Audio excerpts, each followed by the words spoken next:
আসসালামু আলাইকুম। নবম দশম শ্রেণী এবং এসএসসি শিক্ষার্থীরা তোমরা সবাই কেমন আছো? আশা করি তোমরা সকলেই ভালো আছো।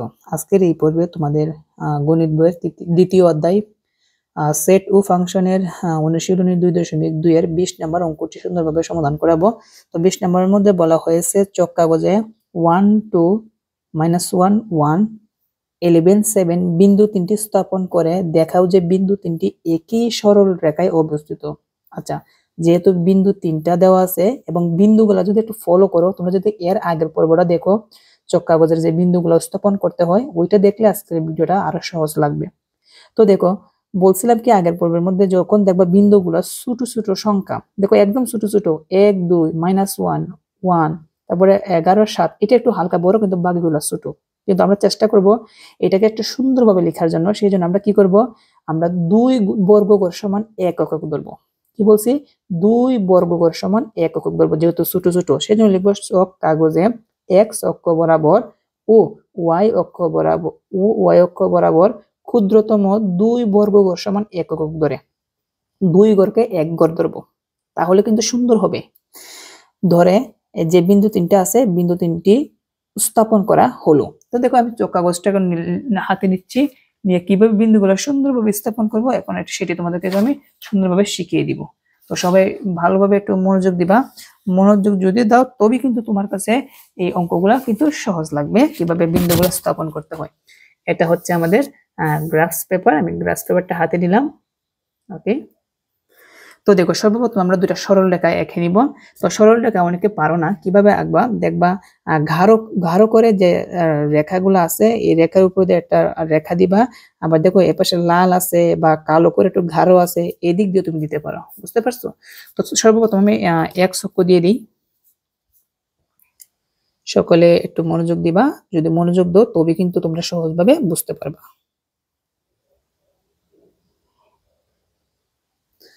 এটা হচ্ছে আমাদের এক্স অক্ষ, তো দিলাম এক্স এক্স প্রাইম।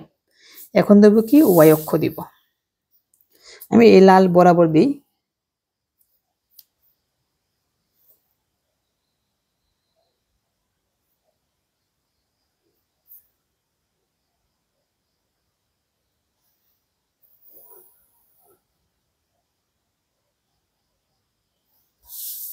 ওকে, তো এটা হচ্ছে এক্স এক্স প্রাইম, এটা হচ্ছে ওয়াই, আর এটা হচ্ছে ওয়াই প্রাইম।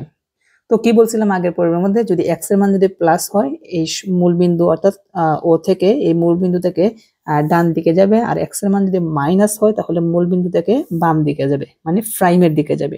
আবার ওয়াই এর মান যদি প্লাস হয় মূল বিন্দু থেকে উপরের দিকে যাবে, আর ওয়াই এর মান যদি মাইনাস হয় তাহলে তাহলে ওয়াই এর মান নিচে যাবে। আশা করি এইগুলো তোমরা বুঝতে পেরেছো। তো বিন্দু কয়টা ছিল? বিন্দু হচ্ছে তিনটা, 1 2 3। এই তিনটা বিন্দু আমি একটু রাফ করে একটু খাতার মধ্যে লিখি, তাহলে তোমাদের বোঝাতে একটু সুবিধা হবে। তো কি বলছিলাম, একটা কথা বলি, আমি একটু জুম করে আমি একটা জিনিস আগে তোমাদেরকে আমি শিখাইয়া দিই। সেটা হচ্ছে কি, লক্ষ্য রাখো, এখানে যে ছোট ছোট যে গড়গুলো আছে, ক্ষুদ্রতম বর্গ গড়গুলো আছে, এই ছোট ছোট গড়গুলা যে আছে এইগুলা এখানে এই 2 গড় সমান আমরা এক একক ধরবো, তাহলে কিন্তু অনেক সুন্দর হবে। কেন আমরা 2 গড়কে এক একক ধরবো? একটাই কারণ হচ্ছে এখানে যে বিন্দুগুলো আছে এগুলো একদম ছোট ছোট বিন্দু, এই জন্য আমরা 2 গড়কে এক একক ধরবো। তো আমরা এখন স্টার্ট করি কিভাবে আমরা এখন সমাধান করতে পারি। তো সবাই একটু ভালোভাবে মনোযোগ দিবা। এই হচ্ছে বিন্দুগুলা। তো বিন্দুগুলো আমি পাশে রাখলাম। তো দেখো, এই প্রথম বিন্দুর যে প্রথম যে 1 আছে, 1 কে x ধরবো, মানে x এর মান, আর 2 নাম্বারটা হচ্ছে y এর মান। তো যেহেতু বলছে 2 গড় সমান একক ধরতে হবে, তার মানে 1 এর সাথে 2 গুণ করলে কত হবে, 2 একে 2, আর 2 এর সাথে 2 গুণ করলে কত হবে, 4। তার মানে x এর মান 4, y এর মান হচ্ছে না, x এর মান হচ্ছে 2, y এর মান হচ্ছে 4।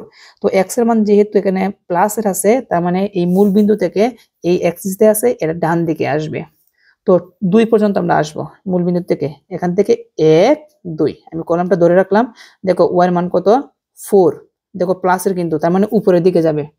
4 মানতে যাব 1 2 3 4, এখানে একটা বিন্দু দিব এবং এখানে মানটা বসিয়ে দিব 1 2। কোথায় বসাতে পারি, এক পাশে বসালেই হবে। কত বসাবো, 1, তারপরে কত, 2। তো একটা বিন্দু স্থাপন করা শেষ। তারপর একটা দিকে খেয়াল করি, দেখো এক্স এর মান হচ্ছে -1, ওয়াই এর মান হচ্ছে 1। তো যেহেতু 2 ঘর সমান একক ধরছি, তার মানে 2 দ্বারা গুণ করতে হবে। -1 এর সাথে যদি তুমি 2 গুণ করো তাহলে কত আসবে? -2। আর আবার ওয়াই এর মান যে 1 আছে, এই 1 এর সাথে যদি তুমি 2 গুণ করো তাহলে কি আসবে? 2 আসবে। তার মানে এক্স এর মান হচ্ছে -2। যেহেতু এক্স এর মান -2, তার মানে মূল বিন্দু থেকে এখন আর ডান দিকে যাবে না, যাবে কি মূল বিন্দু থেকে বাম দিকে, মানে প্রাইমের দিকে। তোমরা -2 পর্যন্ত যাব। এখান থেকে 1 2, আচ্ছা ধরে রাখলাম। ওয়াই এর মান কত? ওয়াই এর মান হচ্ছে 2। দেখো প্লাসের, কিন্তু যেহেতু প্লাসের তার মানে উপরের দিকে যাবে। তারপর 2 পর্যন্ত যাব, 1 2, এখানে একটা বিন্দু দিব এবং মানটা আমরা বসিয়ে দিব -1 আর 1, -1 আর হচ্ছে 1 মানটা বসিয়ে দিলাম।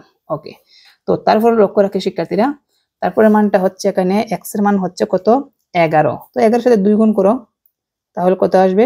22। দেখো অনেক বড় হয়। সাথে সাথে 2 গুণ করো তাহলে কত আসবে? 14। দুইও সংখ্যা কিন্তু প্লাসের, তার মানে এক্স এর মান হচ্ছে 22।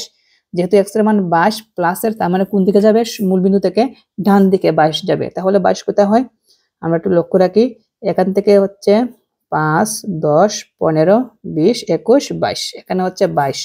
আর ওয়াই এর মান কত? দেখো তো প্লাসের 14। যেহেতু প্লাসের, তার মানে উপরের দিকে যাবে 14। এখান পর্যন্ত 5 6 7 8 9 10 11 12 13 14, এটা হচ্ছে 14। তো এখন আমরা মানগুলো এখানে বসিয়ে দিই। কত কত? 11 আর 7। তো লিখবো 11 আর হচ্ছে 7।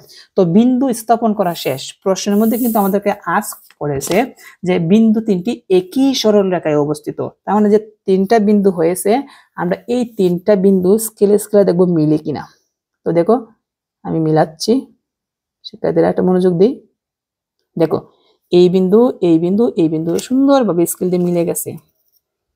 দেখো সুন্দরভাবে কিন্তু আমাদের বিন্দুগুলো সুন্দরভাবে মিলে গেছে, মানে একই সরল রেখায়। আমি যেটা সরল রেখা দিলাম, দেখো এই সরল রেখার মধ্যে বিন্দুটা স্পর্শ করছে, এই বিন্দুটা সরল রেখা স্পর্শ করছে, এই বিন্দুটা সরল রেখা স্পর্শ করছে। তো আমাদের প্রশ্নের মধ্যে এটাই কিন্তু বলছে যে দেখাও যে বিন্দু তিনটি একই সরল রেখায় অবস্থিত, তাই না? দেখো একই সরল রেখায় কিন্তু অবস্থিত। আমি যে সরল রেখাটা দিলাম, এই সরল রেখার মধ্যে বিন্দু বিন্দু বিন্দু স্পর্শ করছে, তার মানে একই সরল রেখায় অবস্থিত। তো আশা করি তোমরা কিভাবে এই তিনটি বিন্দু, অর্থাৎ এই তিনটি বিন্দু স্থাপন করে দেখাতে হবে একই সরল রেখায় অবস্থিত, আশা করি সেটা তোমরা বুঝতে পেরেছো। তো এখান থেকে তেমন কোনো প্রশ্ন আসে না, শুধু একবারই দেখলাম একটা বোর্ডের মধ্যে প্রশ্ন আসছিল, তারপরে আর আসে নাই।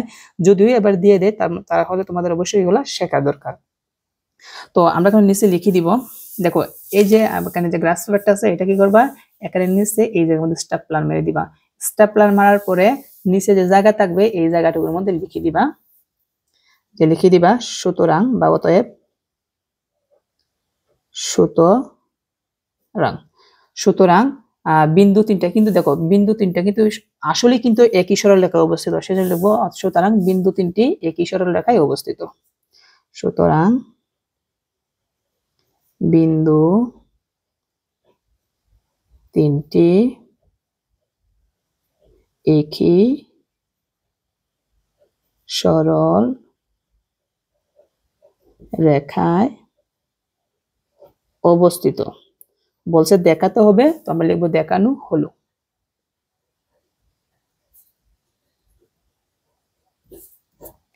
তো শিক্ষার্থী বন্ধুরা, আশা করি আজকের এই ক্লাসের মাধ্যমে তোমাদের 20 নাম্বার যে প্রশ্নটা আছে, আশা করি তোমরা সেটি সুন্দরভাবে বুঝতে পেরেছো। তো পরবর্তী পর্বে বাকি যে অঙ্কগুলো আছে এগুলো সলভ করব। আজকের মতন এখানে শেষ করলাম। সবাইকে শুভকামনা জানিয়ে আজকের ক্লাস বিদায় নিচ্ছি। সবাই ভালো থাকবা। আসসালামু আলাইকুম।